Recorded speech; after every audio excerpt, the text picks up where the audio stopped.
valuable felicitation and her constant motivation to make this ReCon AAA happen. Thank you, ma'am.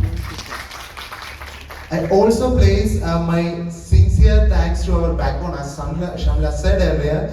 Our backbone is so thank all the deans of the institute for making this happen. I also thank all our volunteers and all the participants who has come and make this a beautiful event.